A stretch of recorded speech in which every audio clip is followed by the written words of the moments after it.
Well, after 2 straight losses, it seems like the Eagles could finally be open to making some much-needed changes. Unfortunately, though, it seems that firing Kevin Patullo isn't one of those things, at least not yet. However, Nick Foles' idea for KP could help solve some problems, so let's break that down. Plus, we'll dive deep into the Eagles' offensive problems, as well as go over some new reports on Jalen Hurts potentially being the reason for seeing less designed QB runs this year. Also, hear why Jordan Mailata doesn't believe that this is a repeat of 2023, the latest news on Justin Herbert and his injury status ahead of the Birds matchup with the Chargers, and why did Seth Joyner ruthlessly call out A.J. Brown? Plus, could Howie Roseman bring back a familiar face and Super Bowl champion after his surprise departure from Pittsburgh? Well, let's talk about that and all the other latest news starting right now. So the Eagles' loss to the Bears just got a whole lot worse over the weekend. Now, first off, make sure you guys drop a like down below. Let's see if we can get to at least 500 likes today, because that would help me out a ton. But obviously, there were already a million different reasons to be frustrated about what happened back on Black Friday, from Kevin Patullo to Jalen Hurts to the Eagles' run defense and so on and so on. But now it's even more frustrating because if the Eagles had won that game, they would be back in first place in the NFC, as the Rams' surprising loss to the Panthers on Sunday knocked them down to the 2 seed, while the Bears overtook them for the top spot. Meanwhile, the Eagles sit down at the 3 seed currently, and if they had just won this game against the Bears, which, by the way, they should have won, they'd have the 1 seed right now. Not to mention the 21-point blown lead they had in Dallas. Like, if the Eagles had just taken care of business the past 2 weeks like they should have, they would have a firm hold of that number 1 seed right now. But instead, we're back in 2023 territory and seemingly on the verge of a possible collapse. And as much as I hate to say it, that's not an exaggeration, because at one point, it seemed like the Eagles had the NFC East completely locked up. I mean, just 3 weeks ago, they had a huge lead over the second-place Cowboys, who were 3-5-1 at the time, while Philly was 7-2. But now, fast forward just 3 weeks later, and Dallas has rattled off 3 straight wins, including one over the Eagles, of course, and now as of today, the Cowboys are just 1.5 games behind Philly for the lead in the NFC East. And all it would take for them to overtake the Birds is to win out, combined with 2 Eagles losses. Or another way to put that is that if the Eagles just lose 2 more games than the Cowboys do over these last 5 weeks, then Dallas would win the division. And in that case, there's a very real chance that the Eagles miss the playoffs entirely, considering that right now, despite the fact that the NFC is kind of wide open, it's also pretty stacked, as the current 7 seed is the San Francisco 49ers, and they currently have a better record than the 3 seed Eagles, as they sit at 9-4. So the Eagles are definitely in dangerous territory right now, and they gotta figure out a way to right the ship fast. And I think, obviously, the change that everyone wants to see them make right now is to fire, or at least demote, Kevin Patullo and give play-calling duties to somebody else. Now, some younger Eagles fans decided to take it way too far over the weekend by egging Patullo's house, which, I mean, that's just immature and completely uncalled for, in my opinion, no matter how much we may not like Patullo. But while I may not condone the egging, I definitely do condone the Eagles making a change at offensive coordinator and play-caller. Because even though KP isn't the only problem with the offense right now, there's no denying that the scheme has been terrible, the play calling has been terrible, and regardless of what you want to say about everyone else, we also saw pretty much this same Eagles offense last season put up an NFL record 145 points in the playoffs en route to a Super Bowl victory, and obviously the one big difference from last year to this year is Kevin Patullo as the OC. So again, it's definitely not all his fault whatsoever. The players hold a big chunk of the blame as well, because the execution from them this year just has not been the same. But it feels like the only real big change that they can make right now at this point in the season to give a spark to the offense is to change the offensive coordinator or play caller. And if they were to make that change, a bunch of different names have been thrown around, those starting with probably the most logical options, like giving it to Nick Sirianni or quarterback coach Scott Loeffler, who called plays as the head coach of Bowling Green. He would probably be my number 1 option if they did decide to switch play calling duties.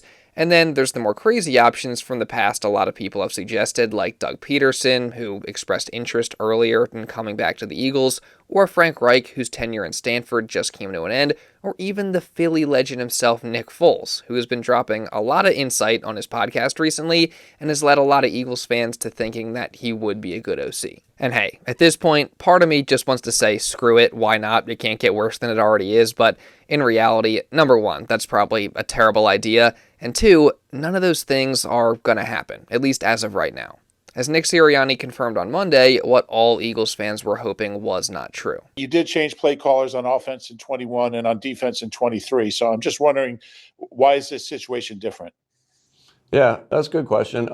Again, I do believe that both of them are different scenarios. I know it was a change of play caller, but it's slightly different, particularly on the offensive side.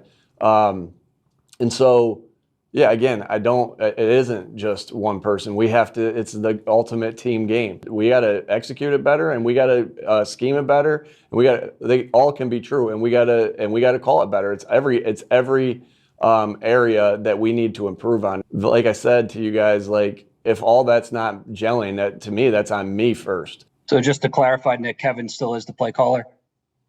Yeah. All right, well, there you go. Kevin Patullo will continue to be the play caller moving forward, at least as of now, because I'm not ready to say that there's no chance they don't switch things up later in the season, depending on how things go, but, we'll see. So in the meantime, what other changes could the Eagles make to get some things fixed? Well, the aforementioned Nick Foles gave some interesting ideas on his podcast that I actually think makes a lot of sense. I think Kevin Patullo's first thing needs to go from get out of the sideline, get away from what's going on, the emotions, because that could be clouding your vision with play calling. You have a different perspective from the sideline. You can't see the coverages as they're forming.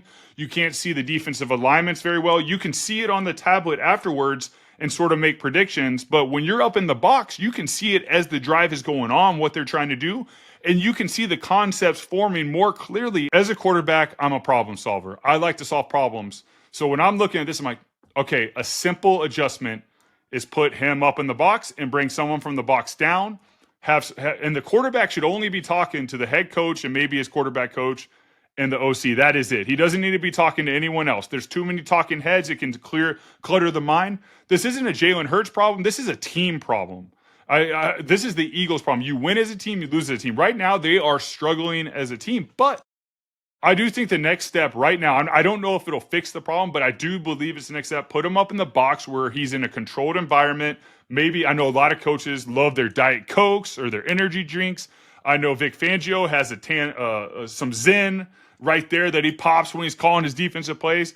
Put him in that environment. Maybe it'll, when I wake up in the morning, I'm reading the Bible and I have my journal and I don't have distractions, my brain and my spirit, everything comes out and I journal and I can see things more clearly. I can read the word of God more clearly. I can see it. But the second there's noises and distractions, dogs barking, I can't do that. And that's what Kevin Patullo has been dealing with on the sideline, is that he's not used to that. He's not used to all the boos, all the people coming up to him. That's a lot for a guy who's in his first year, being an offensive coordinator. Listen, it's a lot, And it's not a failure. It's just listen, we got to figure this out. We are 8-4. We are top the NFC East. We're a game and a half ahead of the Dallas Cowboys. We are controlling our own destiny. Let's take a breath. What can we do right now to fix this? All right, let's make a micro change. Let's put you up in the box. Someone else come down. Let's reorchestrate that. Let's let you see it more clearly. This is going to be how we discuss things during the game. Again, I love that idea from Foles. Now, I do have to clarify that KP was actually on the sideline and not in the booth in his previous role, but still, I think moving him up to the booth is actually a good idea that would allow KP to more clearly see what defenses are doing and what coverages they're running and all that, and hopefully that could help him to call better plays and get into a better rhythm. Not to mention what Nick said, being that it puts him in a calmer, more controlled environment with less going on, and that could help as well. I mean, I don't know. Vic Fangio obviously does it, and it seems to work pretty well for him. Now, is it guaranteed to help? No, but it is something that would, one, be a nice change of pace, and two, could actually help things get better. So what do you guys think? Should KP move up to the booth, and do you think that that could actually help fix some of the offensive issues? I don't know. Personally, I think that the Eagles absolutely have to make a change of some kind. I mean, they can't expect to just keep doing exactly the same thing and for it to just magically be fixed. So hopefully the Birds found some answers over the mini bye week and are ready to implement them this week. Any changes, or is it business as usual? Yeah, again, I don't, I always want to answer your guys' question as much as I can. Obviously we're evaluating everything, and now you don't have as much time as you have in a normal bye week, but it's a mini bye, and so everything was being evaluated. We'll think about some different things that we want to do. As all over the place, scheme, everything. but I don't think it benefits us for me to share in particular what that is. Just know this: we want to get this thing fixed, more than anybody, right? We live it, breathe it, and involved in it every waking second of our lives. So that's what we're working on right now. I don't know. On one hand, it feels like Nick didn't really say much of anything, but on the other hand, it's at least nice to hear him say that they're hungry to get things right, and also love that he mentioned the scheme as something that they could potentially consider changing to, get things fixed. In regards to A.J. Brown specifically, though, I will say, I feel like they actually may have taken a step in the right direction in regards to his usage, as if you look at his route chart against the Bears, I think it's the best one we've possibly seen all season, with all the routes over the middle of the field and crossers, both short and intermediate, and just everything going on here. It looks so much better than the combo of strictly hitches, slants, and go balls that we're used to seeing. And obviously, it translated to AJ putting up big numbers, even if many of them were empty calories. But still, it was definitely an encouraging performance from AJ on Friday. But that's part of what exactly led Seth Joyner to call out AJ Brown on WIP recently. The people are going to be pissed at me, and he might even be pissed at me. But in a lot of ways, he's the typical, wide receiver, 21st century wide receiver diva, okay? And he's selfish because when he was getting the ball on a regular basis, there was no complaining. Like, the Eagles lost 2 games in a row, and A.J. Brown had 9+ targets and a touchdown. You ain't complaining now, okay? And he's still giving up on routes, Seth. What's up with that? You're not complaining now, okay? So that tells me that all of that bitching and moaning was really self-centered, okay? And you want to hear something crazy, Joe? After the game on Friday night, I had a Hall of Fame wide receiver call me, and he said that this team would probably be better off without A.J. Brown. Look, I got a ton of respect for Seth Joyner, obviously an Eagles Hall of Famer, but from my perspective, I just can't agree with him here. I mean, for one, this idea that the Eagles would be better off without A.J. Brown just seems ridiculous to me and not grounded in any reality or any form of logic or evidence, so we can throw that out the window. And then, in regards to A.J. supposedly not being frustrated these past 2 weeks, even though they lost because he got his numbers, that's simply untrue. I mean, we talked about it in my last video. Go watch AJ's presser after the Bears loss, and you can clearly see that he's still very frustrated with how the offense has been playing. And sure, you may say that he hasn't posted anything on social media, but are we all of a sudden forgetting about the meeting that him and Jeffrey Lurie had at practice a few weeks ago, where it was literally reported that AJ Brown promised Jeffrey Lurie that he would stop posting things on social media? Like, we're just going to act like that didn't happen? I mean, there's more I could say about this whole situation, but I think I'll just leave it at that for now. I mean, I'm on AJ's side with this one, and also one other positive takeaway from this game is the little celebration that we got between AJ and Jalen Hurts, seemingly showing the public that they're all good amidst speculation about tension in their relationship. In regards to Jalen, though, it obviously wasn't his best game against the Bears, as seen here in this breakdown from Brian Baldinger. Like on this one, they don't even recover Dallas Goedert. Goedert's completely wide open. All right, but I get it. You're going to pick a side. All right, so he goes to the 2-man side right here. That's fine. Here they come. They got the right route on. Smitty wins. In fact, Byers got his back to the defense right here. You throw that ball in the right spot, it's a touchdown. All right, it's thrown behind him. So here's A.J. Brown right here. You just get it to him on the run, and it's a first down. All right. Holds it, doesn't happen. 2 deep, 5 under. Here we go. It's 3rd and 6. Here's A.J. right here. There's the throw right now. Right now. That's the throw. 3rd and 6, he's gonna get the first down. But if it's late and behind him, Kyler Gordon's going to make the tackle. Again, there's no question that Hurts missed some guys in this game, and it definitely wasn't his best performance. But it's also not that simple. I mean, just listen to Kurt Warner here. There's so many elements to this play that are more than just throw it to the open guy. Oh, man, this is the touchdown. Man, Jalen Hurts is terrible. Whatever. This guy's running a double move. Jalen's told, if the choice is open, take the choice, then work back to your stump. There are so many things wrong with just saying, go back and throw it to the guy running down the middle of the field. You've got to see this. The elements are, hey, you're taking the choice. You've got a hot to the choice side. It's not just a hot to the other side. You've got a hot to the choice side. Everything here says you've got a great advantage to the choice. You've got a great hot to the choice. To me, it's just the hot is not defined. And this is NFL in 2025. Very seldom are hots defined. Having a pressure plan. It's what I talk about. Quarterbacks have a pressure plan. But scheme, have a pressure plan. Oh, they come over here? Here's our pressure plan. Oh, they come over here? Here's our pressure plan. We got a plan. Everybody knows it. This guy knows it. So this guy can be definitive and make positive plays against pressure. That to me is what wins and loses football games. And this was a losing play right here. And we can say it's a losing play by Jalen Hurts because he didn't put the ball in front of Devontae Smith. To me, this is a losing play scheme-wise because you didn't define what you wanted to do. You left too much indecision and too much guessing in a critical situation. And it's something that costs you. I think this just goes to show you that the problems on offense are complex and they don't just fall on one guy. I mean, it's play calling, but it's also execution, it's lack of preparation, it's miscommunications, it's lack of effort. That's a big one that I don't think a lot of us are talking about. Like, it's not just Jalen Hurts, it's not just Kevin Patullo, it's not just Nick Sirianni, it's not just the offensive line, it's a combination of everyone and everything, and that honestly makes these offensive issues even harder to fix. Circling back to the O-line, though, once again, it was another subpar performance on Friday.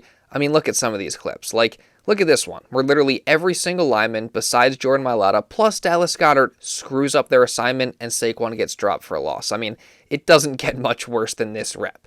Then again, maybe it can, because the Eagles also decided to keep using Grant Calcaterra as a run blocker for whatever reason, even though it's clear at this point that he can't do it, as they had him run block on 10 of his 12 snaps on Friday, and obviously that continues to not work very well. Something that does work well, though, when it's used is the design QB run game, but obviously the Eagles have incorporated those less into their offense this year, and now new reports surfaced over the weekend from Jimmy Kemsky and Jeff McClain that the reason for that is because Hurts himself requested that they be used less to help prevent himself from getting injured, which he has the past few years while running.